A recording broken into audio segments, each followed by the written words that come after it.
tujuan hidup bisa dicapai melalui ketidakmelekatan terhadap sarana yang dipahami sebagai yang sementara, yang tidak kekal, dan tidak memberi kepastian. Sementara dalam peradaban Cina, mereka lebih menikmati hidup sarana dan tujuan, bukan hal yang bertentangan, karena akan selalu dijumpai dalam kehidupan sehingga kerja adalah bagian yang tidak terlepas daripada kehidupan. Gambaran manusia yang ideal dalam peradaban timur, India sangat menjunjung kekepasipan karena berada lebih berharga daripada berbuat. Itu menyebabkan konstruksi peradaban India orang yang dapat menghidupi tradisi-tradisi yoga atau praktek-praktek yang mengarahkan seseorang untuk membuang kemelekatan terhadap apapun dalam hidupnya. Sehingga orang yang ideal adalah yogi. Sementara Cina, manusia yang ideal yang punya teh atau kemampuan untuk mengikuti secara kodrat alamiah tanpa menyimpang. Berkaitan dengan kehendak, India sangat menekankan peniadaan kehendak. Sementara Cina memahami kehendak sebagai yang wajar. Apa yang sudah ada dikaryakan sebagai sebuah kebajikan. Secara etimologi, Trihita Karana berasal dari bahasa Sanskerta, tri yang berarti tiga, hita artinya sejahtera atau kebahagiaan, dan karana artinya penyebab. Trihita Karana adalah tiga ajaran untuk mencapai kesejahteraan manusia yang hidup di masyarakat. Pengertian Trihita Karana adalah tiga hal pokok yang menyebabkan kesejahteraan dan kemakmuran hidup manusia. Dari ungkapan di atas, untuk bisa mencapai kebahagiaan yang dimaksud, manusia perlu mengadakan hubungan yang harmonis dengan ketiga hal tersebut. Capai kebahagiaan dan kesejahteraan dalam hidup manusia. Oleh sebab itu, dapat dikatakan hubungan harmonis dengan ketiga hal tersebut adalah suatu hal yang harus dijalin dalam hidup manusia. Prinsip pelaksanaannya harus seimbang, selaras antara satu dengan yang lain. Dalam mengimplementasikan konsep Trihita Karana yang dimaksud, sangat ditekankan bahwa ketiga unsurnya harus diaplikasikan secara utuh dan terpadu. Unsur paharayangan, pawongan, dan pelemahan tidak ada yang menduduki porsi yang istimewa. Dia senantiasa seimbang dalam pikiran, seimbang dalam ucapan, dan seimbang pula dalam segala tindakan. Hubungan yang harmonis antara manusia dengan Ida, Sang Hyang Widiwasa atau Tuhan, hubungan yang harmonis antara manusia dengan sesamanya, dan hubungan yang harmonis antara manusia dan lingkungannya.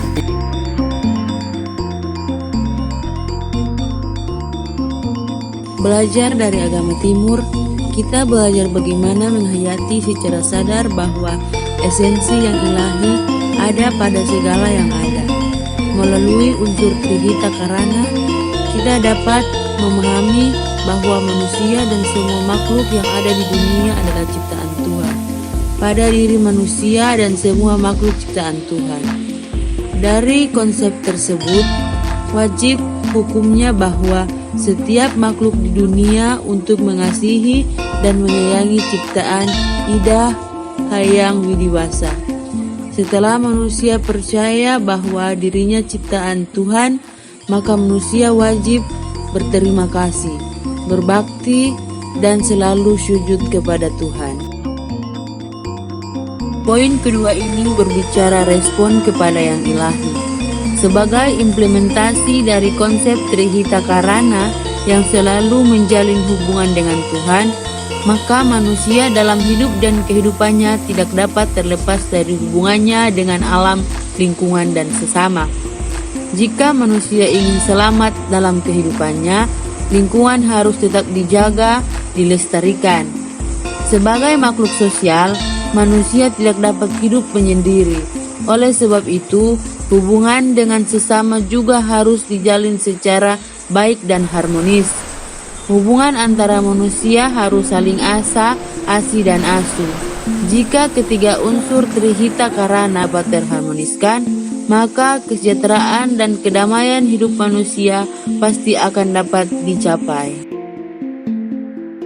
Setiap hubungan memiliki pedoman hidup menghargai sesama aspek sekeliling. Prinsip pelaksanaannya harus seimbang, selaras antara satu dan lainnya. Apabila keseimbangan tercapai, manusia akan hidup dengan mengekang daripada segala tindakan buruk. Hidupnya akan seimbang, tentram, dan damai. Hubungan antara manusia dengan alam lingkungan perlu terjalin secara harmonis, bahwa alam lingkungan telah memberikan kebebasan kepada manusia untuk dimanfaatkan sebesar-besarnya guna kesejahteraan hidupnya.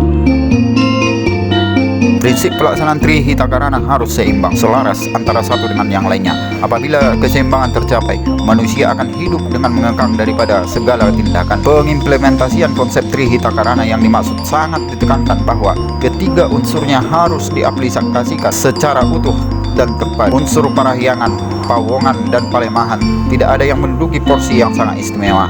Semua unsur senantiasa seimbang dalam pemikiran, seimbang dalam ucapan, dan seimbang pula dalam segala tindakan. Trihita Karana harus diamalkan dalam kehidupan individu dan kehidupan bersama. Pada hakikatnya manusia di samping berhadapan dengan dirinya, juga dengan masyarakat lingkungannya. Konsep Trihita Karana wajib diamalkan dalam kehidupan bersama. Yang pertama, pengalaman dalam kehidupan individu.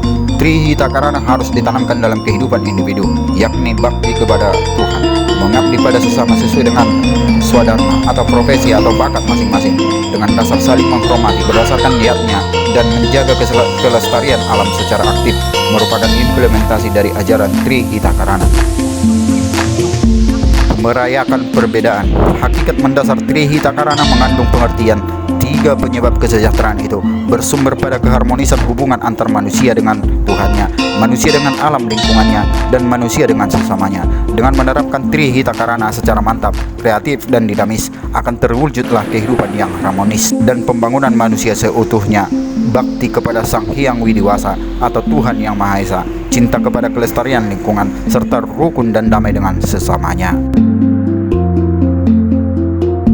Parmalim yang dahulunya saya sangat buta akan memaknai debata mulai najadina bolon ini, dan mereka yang menyembah para roh-roh leluhur. Saya beranggapan mereka itu sama seperti si Pelebegu, tapi sekarang saya telah memahami makna dari suatu konsep ketuhanan mereka, dan mereka menyembah untuk menghormati tradisi mereka, yang dimana mereka itu dan sangat menghormati orang tua beserta para leluhur mereka. Dari materi agama-agama timur ini begitu banyak pengetahuan, begitu banyak pencerahan yang didapatkan, seperti kebijakan terhadap hutan atau alam.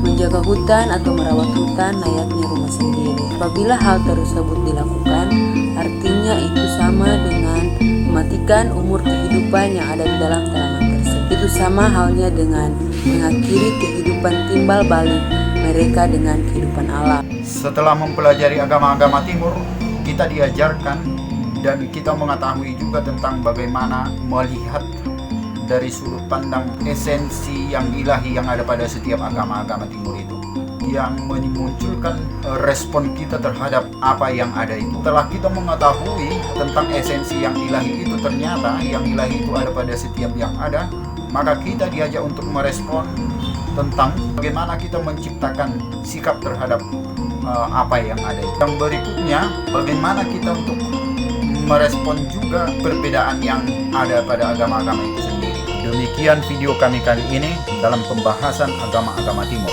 Kita bertemu kembali dalam kesempatan berikutnya dalam pembahasan ilmu-ilmu yang lain. Salam.